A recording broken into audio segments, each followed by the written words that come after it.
বাংলাদেশের দুর্নীতি নেই এমন কোন সেক্টর বা খাত আপনি খুঁজে পাবেন না। বাংলাদেশে যেখানেই যান না কেন সেখানেই কম বেশি দুর্নীতি দেখতে পাবেন।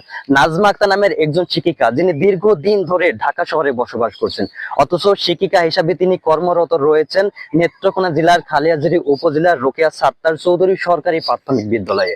এই যে ঢাকা শহর থেকে নেত্রকোনা জেলার একটা ব্যাপক দূরত্ব, এত বড় দূরত্ব পাড়ি দিয়ে একজন মহিলা মানুষের পক্ষে কি সম্ভব স্কুলে গিয়ে প্রতিদিন ক্লাস নেওয়া? তাহলে এই অসম্ভবকে নাজমা আক্তার কিভাবে সম্ভব করলেন? নাজমা আক্তার নেত্রকোনা জেলার একজন স্নাতক পড়ুয়া শিক্ষার্থীকে টাকার বিনিময়ে ভাড়া করেছেন।